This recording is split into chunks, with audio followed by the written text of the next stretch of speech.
You guys are funny. All right, so now we're live. Welcome everybody to the JL Success Mastermind Book Study Group. I'm John Lavenia, back here with you. Many of you were asking how I'm feeling, and I'm getting stronger by the minute. So for those of you who missed the memo, I actually got to spend a day and a half in bed with some version of the coof. Pretty interesting. I survived, and certainly not worth shutting down the country or introducing communism or anything. It's just, it was a cold, whatever. But I got through it. But anyway, today we're on part 2 of The Traveler's Gift by Andy Andrews. I know some of you, it's your first time. Many of you, it's your first time through this book. Last week, we read chapters 1 through 4, which included the first 2 of 7 decisions that determine personal success. We got to hear from David Ponder and his the places he visited. You got to meet Harry Truman and Solomon. This week, we're going to cover 3 more chapters, which included Chamberlain and Cristobal Colon, Christopher Columbus, and Anne Frank. Interesting chapters, you guys. Now, that took us, at least in my book, that took us to page 111. So I'm wondering, since this book seems to be very easy to read, if you guys want to just knock out the whole rest of the book this week, and then we'll pick another book for moving forward, or if you want to cut it up into 2 more sections. I'm just thinking we got only 2 more decisions left, and then of course the wrap up and David Ponder gets his life together and all that. So I'll leave that up to you guys. But anyway, chapters. Who wants to start on this? So let's go ahead. Let's just open it right up. So we ended off. He was clutching onto the throne of Solomon and finding himself in a new realm, and that new realm was in anticipation of the dizziness, yada yada. In the next conscious moment, David was standing amid the loudest noise he had ever heard in his life. This was an interesting chapter for me. His first thought as he tried to regain his senses was thunder. He looked toward the sky. Suddenly, a hand roughly slammed into his chest, grabbed his shirt, and forcefully yanked David to the ground. "Get down, man!"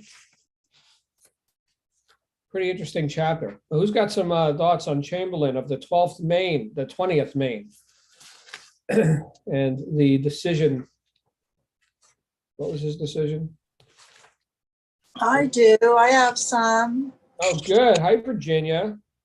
Hi. So I have to remember because I already listened to the entire book, but Joshua Chamberlain, is that his last name? Chamberlain, yes. Wonderful. I mean, when you think about how one person changed the course of history, had he not decided to bluff, it was like he was playing a poker game and charge and make the Confederate Army think that they were vastly outnumbered by these crazy Yankees coming down the hill and have them surrender, we would have been a very different country, as he points out. We were 3 countries. The whole tide of the war could have changed. So that one person, that one decision made a huge impact on history, on the American history as we know it. It's mind-blowing, actually, that he knew retreat wasn't really going to get him anywhere, and that was going to allow them to circle around and, take over advantage points. So it was really a bluff. Can you imagine hand to hand, really, like you're really fighting with all these people right there in your face, bayonets drawn and everything. Yeah. So it really does impress that one person really can change the course of history. Yeah, fix the bayonets. Right. And they all followed him. They were crazy enough to follow this lunatic over the hill. And he was, inspiring enough to rouse his men to let's just go. Right. Virginia, I've met with Andy, the author, and we've had speaking events where he talks about the historical ramifications of someone like Chamberlain, or Chamberlain in particular. He said, had they lost that battle, we might not have a United States. Yeah. And without the United States, well, maybe Hitler would have won the Second World War, and maybe this, maybe that, and like all these different things where the United States could not have been the United States had it not been for Chamberlain, this guy you never heard of. Right? Isn't that amazing? Yeah. You hear about the surrender, you hear about Grant and all that, but you don't hear about this guy. Right. And didn't Ponder say, I'm sorry, but are you famous? Everybody else I've met with has been famous. The Chamberlain's like, I don't know. All I know is that I was told to give you this message. I'm a person of action. Beginning today, I will create a new future by creating a new me. I no longer will I dwell in a pit of despair, moaning over squandered time and lost opportunity. Wow. There's no room for despair on the battlefield, right? And he demonstrated that. So yeah, we're out of ammo. Great, fix bayonets and charge. And they won. Colonel, I have no ammo in my gun. Don't tell them that. Glenn? I just very quickly, I probably will come back and say something later, but this whole chapter reminded me of a scene from one of my favorite movies. And no, it's not a Star Trek movie this time, believe it or not. Can you imagine? Okay, don't breathe too hard. Don't hyperventilate, Stuart. It's not a Star Trek film. It's actually a film called Failsafe, starring Henry Fonda and Larry Hagman. There's a scene in that movie, I won't give it away, it has to do with us and the Russians and nukes and everything else. There's a scene in that movie where one person says to Henry Fonda's President of the United States, "Oh, it's a very big moment, sir." "Yes." And then Henry Fonda, I think I'm paraphrasing, he says, "Yes." He said, "Don't worry that the moment is too big for you. It is big, yes, but it still depends upon what each of us does." So I think as I was reading this chapter and thinking about and reading about Joshua Chamberlain of the 20th Maine, I was thinking to myself, okay, he was just one guy. He by himself, he didn't win the war, but he did what he could to aid his cause. He did what he could do in the moment when he could do it.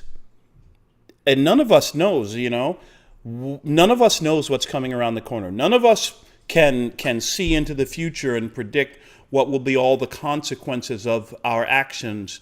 I can't see the ripple effect that my one pebble may make. I cannot see all the ripples, but what I can do is drop the pebble right now. And honestly, this chapter kind of punched me in the face, as you'll have heard me say. I have made, in the past, too many times the mistake of being all talk. As we say down here in Texas, all hat and no cattle.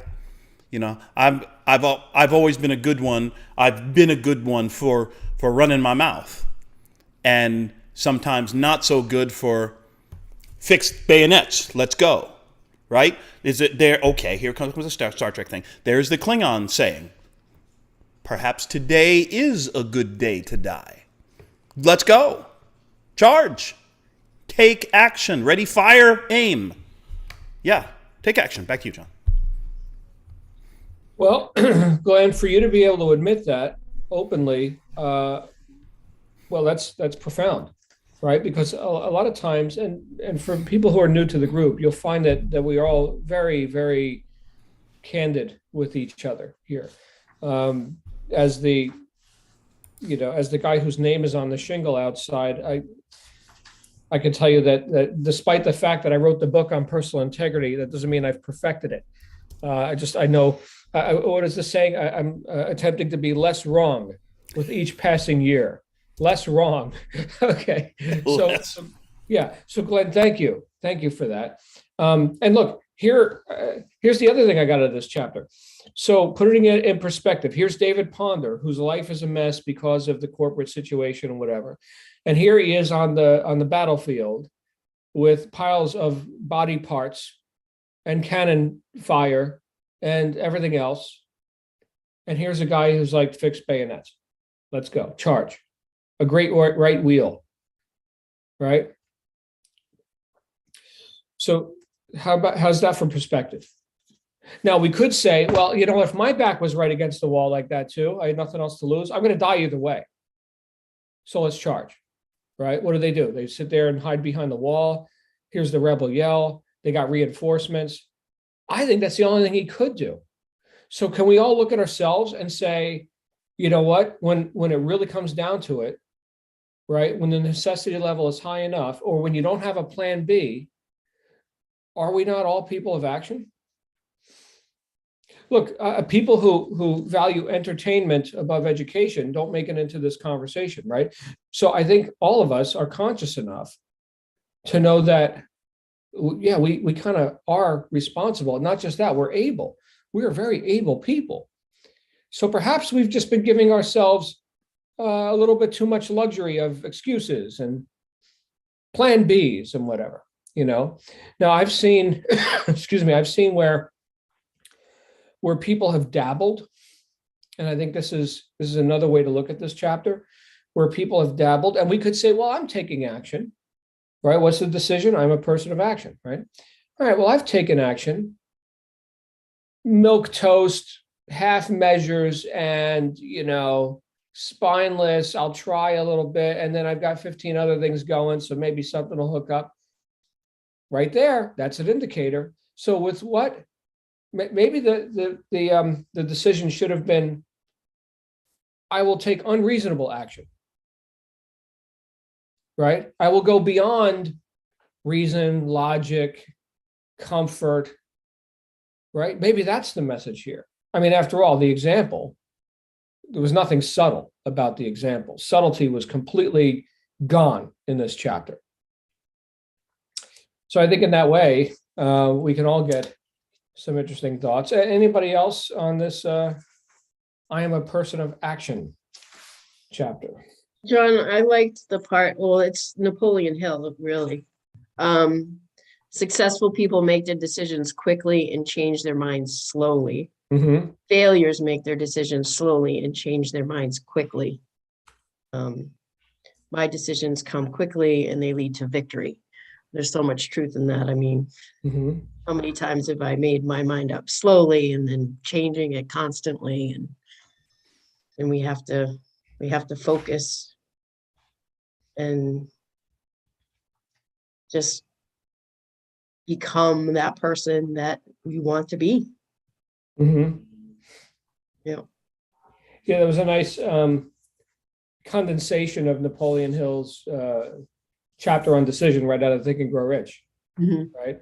So I think, well, I've got to applaud Andy for taking a lot of the things we've all read and putting them into a story, right? So obviously he's read, Think and Grow Rich and many other books, and I think in that way he can condense and make personal through these stories, these imagined characters. By the way, I don't know, if he met Chamberlain. He's not that old, Andy, but maybe a past life or something. But he's got says right there, failures make their decisions slowly and change their minds quickly. So exactly what you just said. I also like the part where he said, it is true, an army of sheep led by a lion would defeat an army of lions led by a sheep. And I've had that cognition recently myself, because I've looked at how I've allowed myself to get lax or reasonable with people who presumably I'm leading. And so for consideration of, granting everyone their space and, and all this. But you know what, with experience, and all of us can recognize this in our own lives, there are things that that, let's say, for example, you're a parent, okay, and here's a child and again, not a subtle example, but the child is wandering out into traffic. Okay, so you're going to be reasonable with the child at that point and grant them their space and, go ahead and experiment with planet Earth. No, you're not. No, you're going to get unreasonable really quick and grab that kid. Mm-hmm. Okay, and I'm not asking you, I'm telling you, right? That's a command. Get out of the street. So sometimes we just got to own it. We got to own that we are quite able to lead. Just like this Chamberlain guy who was what, a school teacher or something before. What was he doing 2 months ago? Before he was a soldier, 6 months ago? What did it say? He was doing something completely unrelated to, what was that? Yeah, he was a professor at a college. Yeah, he was a teacher, professor. Very good. All right. And also, just a reminder that you need to be courageous. I know in my life I need to be a little more courageous in some of my actions. Yes. Okay. So. Okay. Yeah. But again, acknowledging, just like I acknowledged Glad, acknowledging you for the steps you have taken. Mm-hmm. Right. I mean, there's this thing, and this came up once before in our book study group, I think. It was the Dunning-Kruger effect. You guys remember us talking about that? It is the theory that it takes the same amount of intelligence to be good at something as it does to know that you're not good at something. And so the argument is that stupid people don't know they're stupid because it's the same amount of intelligence that it would take to know that you're stupid that would make you not stupid anymore. So like the fact that you can identify, the fact that you can confront your shortcomings. Oh, look, I'm not perfect. Well, fantastic. That means you've evolved. That's great, right? It's the person who's like tra la la and doesn't know nothing. Oh, now we got trouble, right? Awesome stuff. Where is he going next? Are we ready for our next journey, you guys? Our next journey into the land of darkness and water and starlight with Cristobal Colon, who's going to find the new world. my friend, pulls him up into the crow's nest, right? And the guy's just staring west off the bow of the Santa Maria, looking for land every morning. And are you hungry? No, I'm not hungry. Good, because we have very little food and it's got little worms in it. So this was another unreasonable guy, right? And so I know there's a lot of debate that goes on with history professors and stuff about Columbus was kind of an asshole and this and that and blah blah blah blah blah. Bottom line is him and I mean, he swindled three ships out of a king and queen and took them somewhere, right? And we know where he ended up. So thanks, Chris. But he had a decision for success. Oh, and he even handled the guys that were looking to mutiny as well. He even handled them. We got to see that. But the fourth decision, I have a decided heart. So like Linda was just talking about, making decisions, I have a decided heart. So not just intellectually, but as was demonstrated in the writing, here was a guy who, like, he bet his life and the lives of all these other guys on the fact that we're going to go find a new world. Okay. And I know, the Vikings hit the rock first and, Columbus was second or whatever. But all of what was in practice at the time was that trade routes were going through the Mediterranean. And, if you want to get to India, you got to go this way, right? I'm going to go west, however long it takes. Now, I was thinking as I was reading this, okay, well, couldn't they have fit any more food? I guess they didn't know how long it was going to take, right? I guess that's part of it. And couldn't they have used, Tupperware or something? Oh, they didn't have Tupperware back then. Like, why are there worms in your food, Chris? But you get the point. This is the 1400s, right? So But the point is, as he says here, for too long my feet have been tentative, shuffling left and right, more backward than forward, as my heart gauged the direction of the wind. Criticism, condemnation, and complaint are creatures of the wind. They come and go on the wasted breath of lesser beings and have no power over me. My goodness, that is like poetry. The reason that this strikes a nerve with me is because something that Andy told me and a group of people. I gotta see if I can get in touch with Andy. He's in Lower Alabama. But one of the things he said is that people don't commit. The number one reason why people don't commit to their course, their purpose, their business, their whatever actions they've decided for themselves, the number one reason people don't commit, fear of criticism. This also is right out of Think and Grow Rich. Napoleon Hill, the final chapter, the epilogue, 6 Ghosts of Fear. What's number 2? Fear of criticism. Number 1, fear of poverty. Fear of criticism. What will they think? I used to, as the saying goes, I used to worry about what people thought of me till one day I tried to pay my bills with their opinions. Mm-hmm. John, I know, listen, y'all, I realize that this is going to get me fired from the position as a moderator, as a whatever. I must respectfully disagree with something John said a minute ago. Okay. At no point did Senor Colon say that he was looking for land. He said, I see land. He said, Senor Pondo, you're looking in the wrong direction. Today, you will not see land off the bow of the ship. You will see land only by looking into my eyes. I see it. What this chapter told me about was vision. How did Apple get to be the first $1 trillion company?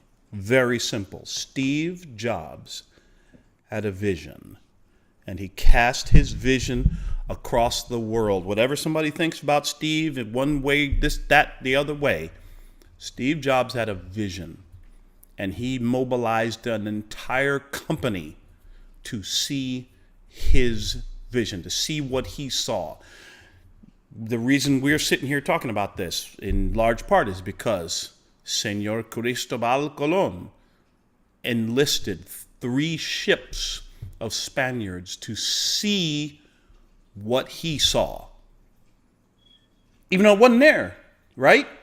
I am the God who calls things that are not as though they were. What? Faith, the evidence, the substance of things hoped for, the evidence of things not seen. I don't care what the reality is. I only know what I see. You want to see what I see? Let's sit down and talk. Whew, that's good preaching. Sorry, back to you, Tim. Yeah. And for our new members, Mickey, the end result of this isn't that we all agree with each other. So disagree, whatever. We're here to see how we can use this stuff, or not. Throw the book in the garbage if you can't use it. All right. So who else on this 4th decision? I have a decided heart. Who else? We haven't heard from Stuart yet. What is going on here? And where is Missy? What is? Yeah, Stuart, you feeling all right, Stuart? What You haven't said going anything Good, yet. bro. You just hit on my favorite part of this whole book, is that he's committed to his vision. He has loyalty in the unseen reality, as our friend Neville Goddard would say. Where is Missy, right? And so faith is loyalty to the unseen reality. And yeah, I love it that he sees the land. He knows it's there. He sees it. He's 100%, 1,000% committed to his vision. He is not only a decided heart, but a dedicated heart, in the sense that that he knows it's there, right? And during the mutiny, and I actually have read some really interesting histories of Cristobal Colon, and there's a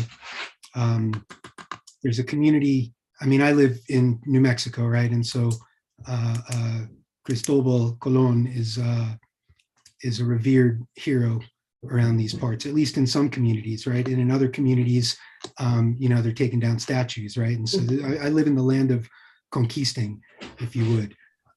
Did he land in New Mexico? I thought he. No, but there's a direct line.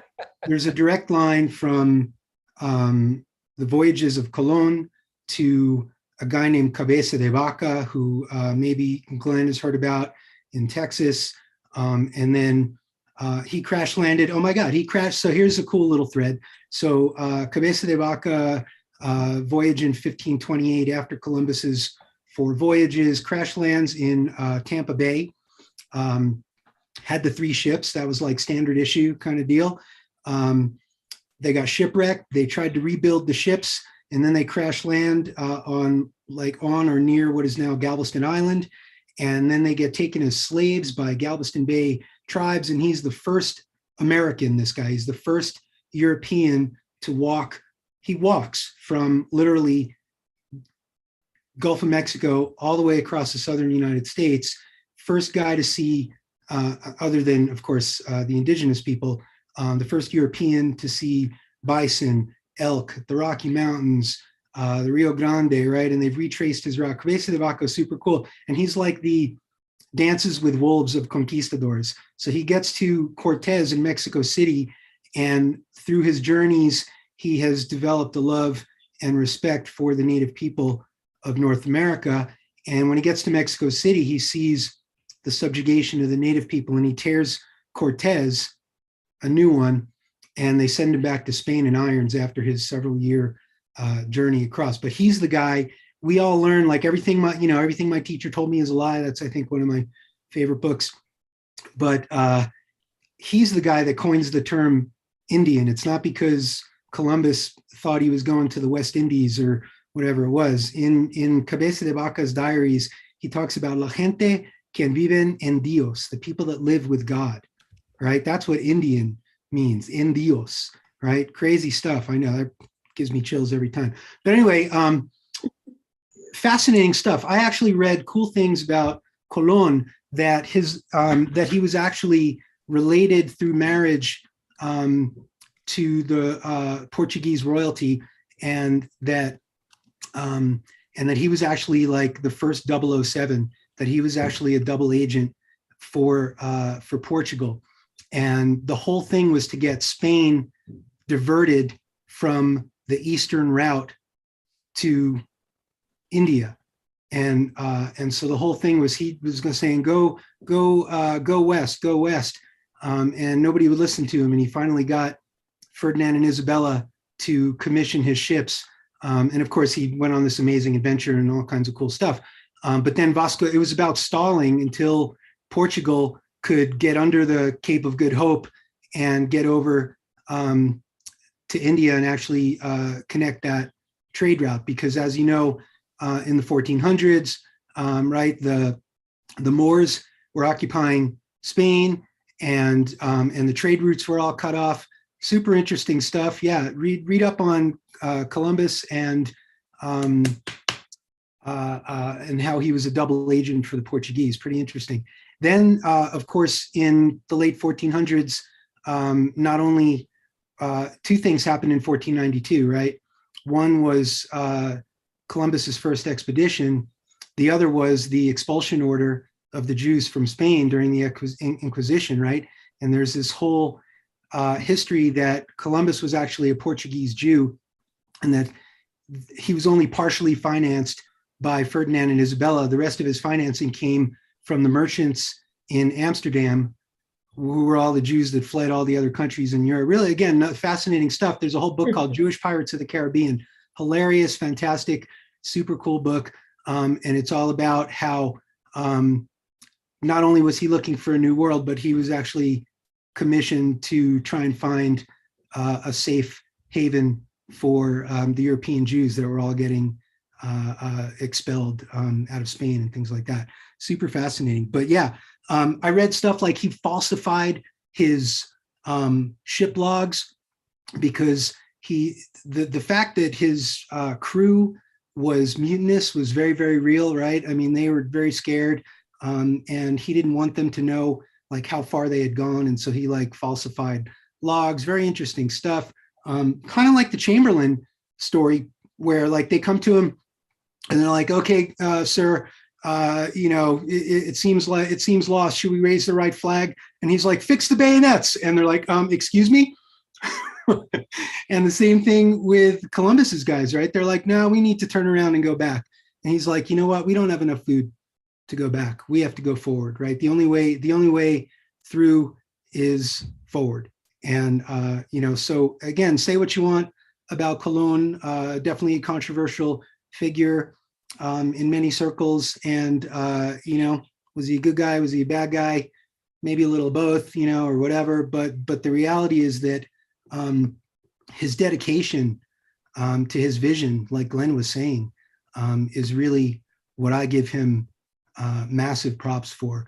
And I read that by the end of his journeys, that he could essentially, go, blindfolded from Europe to the Caribbean, and that's one of his greatest accomplishments. Not that he was looking for this, but found that, or whatever you want to fault the guy for, but that he created this route to the Caribbean that nobody else knew existed. And by the time he was done, he understood all the trade winds and the Gulf Stream and all these kinds of things, so that he could make that journey just based on instinct at that point. So cool stuff. And yeah, man, he saw land, and the guy's like, "Are we going to see land?" He's like, "Only if you look in my eyes, brother." Cool stuff.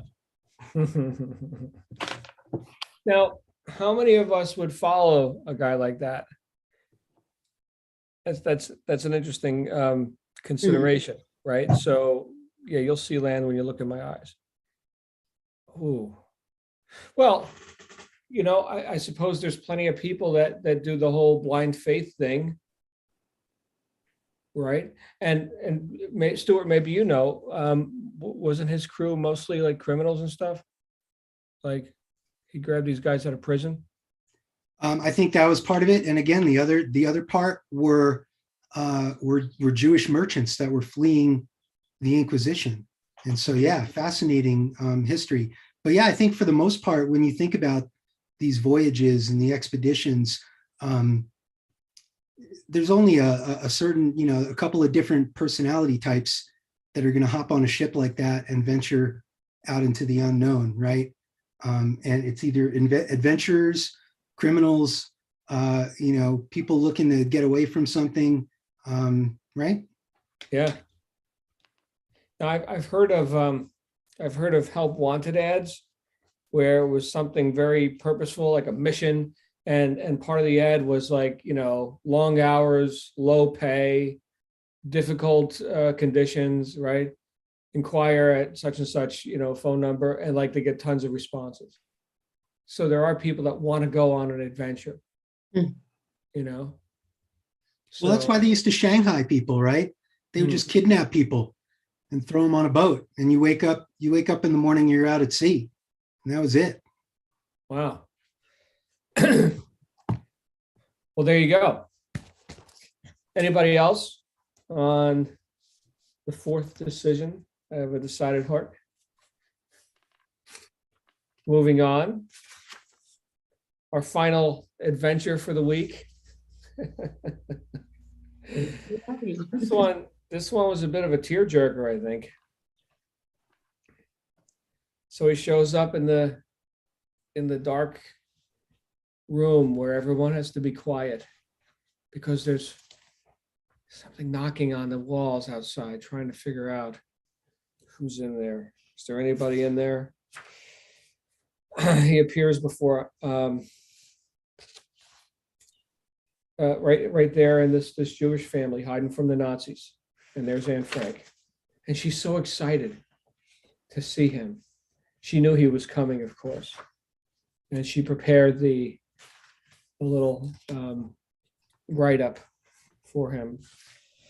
Of course, it was about choosing to be happy. And I think with this one, the thing that really smacked me was that if a person living in this sort of a condition, today I will choose to be happy, the fifth decision for success. So a person living in this sort of a condition can be in present time. Today I will choose to be happy, and not be all, in the story about it, and yesterday and tomorrow, and what if, like her brother said, well, good thing there wasn't dogs. If there were dogs, right, because the dogs can smell people, right? So these are people hiding in fear of their lives. And they know, because of the whatever communication they were able to get from their, departed neighbors, friends, whatever, that they're not in a resort. Okay, they're in a concentration camp. So here's this girl, and I haven't read The Diary of Anne Frank. I probably should, having read this book several times. Have any of you read The Diary of Anne Frank? Yeah. I've read it. This is Virginia. Okay, so Virginia, Glenn. Not very long. Okay, yeah. All right, so I'm guessing Andy did. He probably wouldn't have dedicated a whole chapter to, making this personality come to life. But of course, what hit me was how I can get so engrossed in the minutia of life.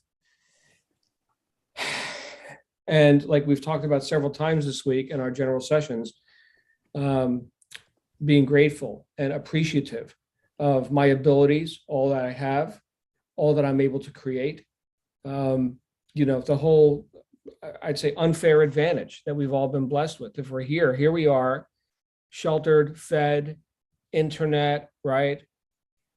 I mean, what? But we could say good is the enemy of great, right? As the saying goes, life is comfortable. Well, okay, that's it. Her life wasn't comfortable. What do you think, Glenn? I have been to the Anne Frank Museum in Amsterdam. And it's nobody talks. It's like walking through. I've actually also walked through one of the Nazi concentration camps. Nobody talks when you walk through this.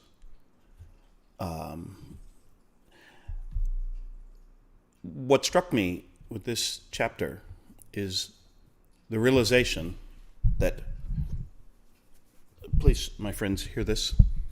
Every single problem, every single issue, difficulty, challenge that every person on this call, every person who's watching the replay, every person within 100 miles of the Lavenia Success Mastermind, every single problem we've ever experienced in our lives falls into the category of a first world problem.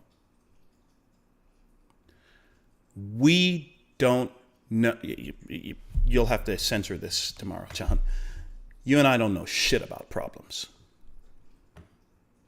We don't know about having to be utterly silent so that the Nazis don't hear it and come find you and kill you. And with all of that, this little girl chose happiness every day of her life. And I read this chapter and I went and I looked at myself in the mirror and I said, okay, Glenn, what the fuck is your excuse for not being happy? And by the way, I don't want to hear it. I choose to be happy. Oh, well, you don't understand. You don't know what I've been through. Anne Frank. Does Anne Frank know what you've been through? Happiness, as she said it herself. What did she say? My most of all, both of us must remember that life is, that's Bubble yelling at me because he hasn't had enough treats for the evening. Both of us must remember that life itself is a privilege, but to live life to its fullest, well, that is a choice. So I don't have a lot of patience, and maybe this is a failing or a weakness of mine. I don't have a lot of patience for people's complaints about their life. Because Anne Frank, I don't want to hear it. Are you alive? Yeah. You got a chance? Yeah. I don't want to hear about the breaks you didn't get, or the government this, or the white man keeping you. I don't want to hear it. Make a choice. Make a decision. And then act. That Anne Frank. But Anne Frank. I don't want to hear it. Back to you, John. Well, thank you, Glenn. Perspective. Who else? Who else got some perspective out of this? Linda, you got a hot mic. Stuart? Yeah, I have an interesting perspective on this. Of course, being raised in the Jewish faith, right, and going to Hebrew school as a kid, having it drummed into me. The Holocaust, never forget. Anne Frank, and I remember really relating to her as a young boy. Half of my European ancestors were slaughtered in the Ukrainian killing fields, and then the rest of them were gassed in the ovens, kind of thing. And so to me, this, Glenn, you hit it right on the head, man. When, wham, my internet's down, whatever, shut the hell up, whatever we got going on pales in orders of magnitude by what these people went through, and other people that have survived genocides and death squads and things like this. And the sad thing is that this is a theme in human history, that this isn't even necessarily. I mean, obviously, the way that this was done in Europe in the 30s and into the 40s was a more sophisticated version of things that had been going on across the world. And doesn't matter, it's about the other, right? And the scapegoats and whether, ethnic cleansing this or that, or color your skin, this or that, or, what God you believe in, or whatever it is. I think these are sad chapters in human history that there's part of our nature that we want to demonize and destroy and wipe out people that don't think like us, don't believe what we believe, don't look like us, whatever it is. Yeah, man, hardcore stuff. I just remember hearing the stories of her, hiding in the attic and things like that. So my grandmother, before she passed, I don't know, maybe I was in my 20s, so I don't know, 20 something years ago, when I was on a kick of trying to discover my roots, right? And so I thought, I'll ask my grandparents about what the old country was like, right? So grandma, what was it like in Ukraine? What was it like in Russia? And I think, I'm looking at like the pictures of Kiev and the beautiful, skyline and all this kind of stuff. And, half of my family was from Kiev and Odessa and all these areas now that are, destroyed and under siege and all this kind of stuff. Grandma, what was it like in the old country? Oh, you don't want to know. You don't want to know. You are America now. You are America, right? And I'm like, no. And I pushed the point to the point where she was like, okay, you want the truth? Here's the truth. I watched my whole family get slaughtered in front of me when I was 6 years old as a little girl, mass graves, whatever. I'm like, oh God, and so I was not even of the level of, again, I was in my 20s. I just thought I wanted to learn some family history, right?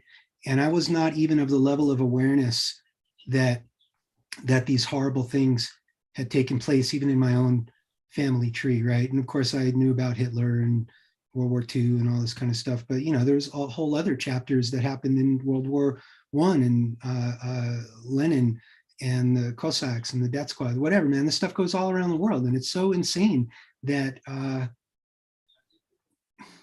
that this continues to happen and has been going on for thousands of years, and again, all over the world. So yeah, unbelievable. Well, sure.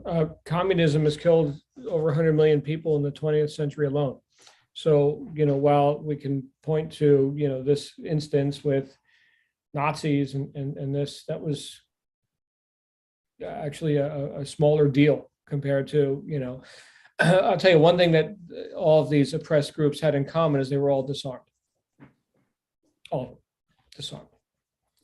So God bless America.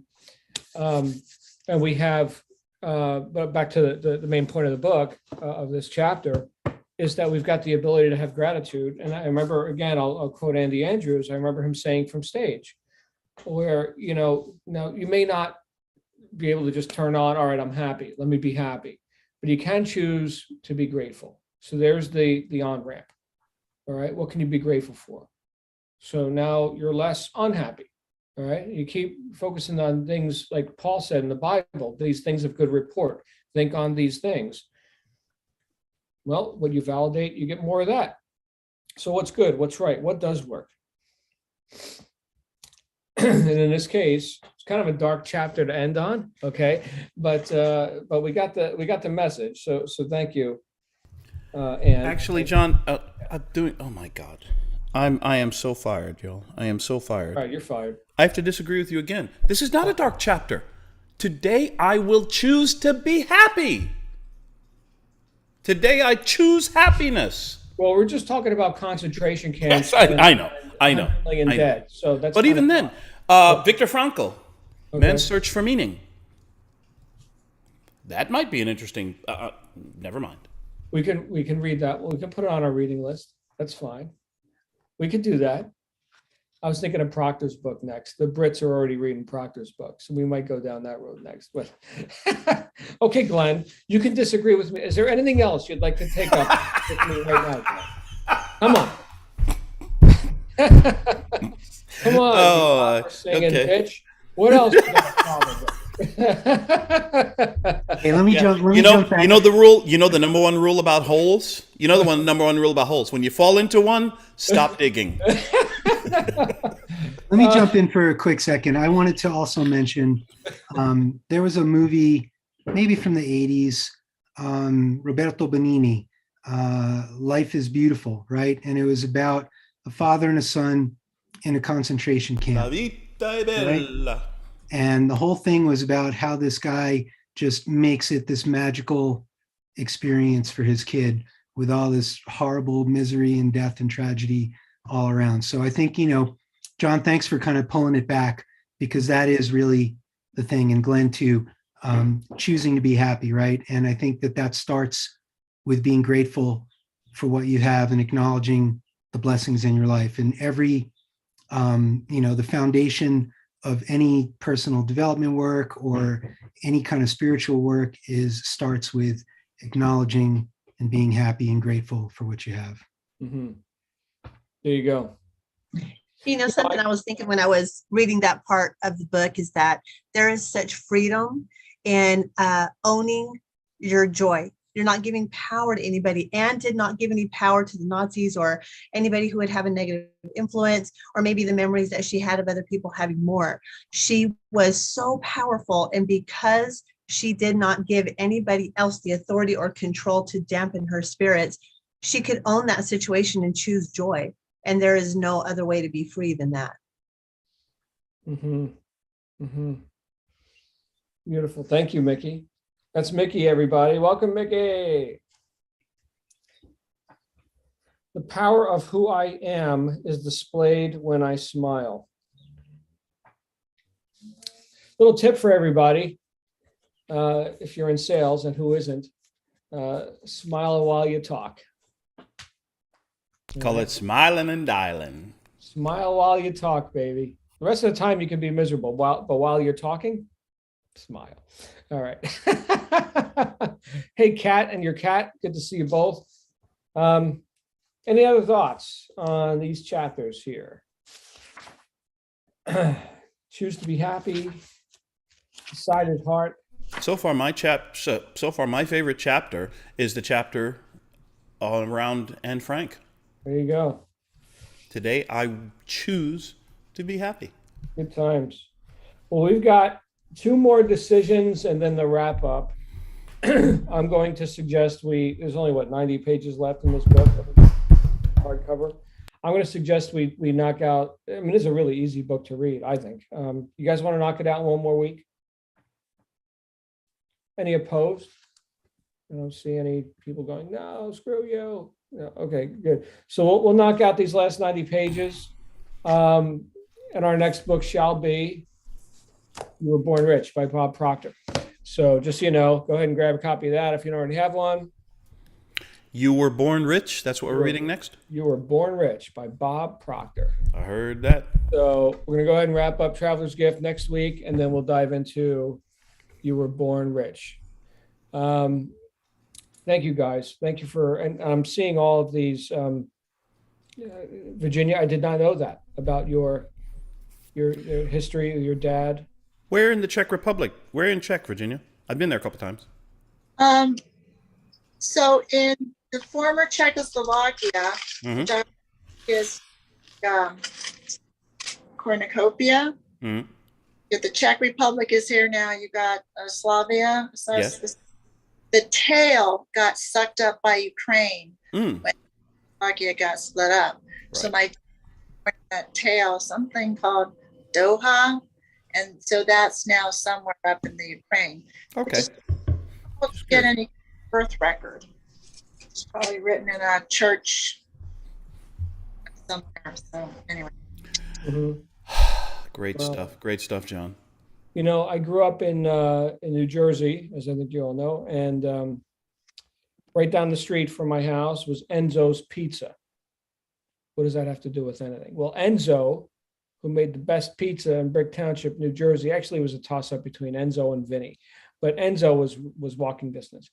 Turns out this guy escaped to America after living in gutters in Italy, where some of the women would sneak the boys' food under the fascist Mussolini regime, right? And they wound up getting out and getting to Ellis Island and kissing the ground and opening pizza places in New Jersey, right? So First world problems, yo. there you go. There you go, guys. So anyway, I'm going to choose to be happy and have a decided heart and be a person of action. So I will see you all back here next week. Feel free to invite a friend, and a very, very special welcome to our newest participants. So glad you're here. All right, read the rest of this book. We'll see you back here, same bat time, same bat channel. And thank you all for being a part of this conversation.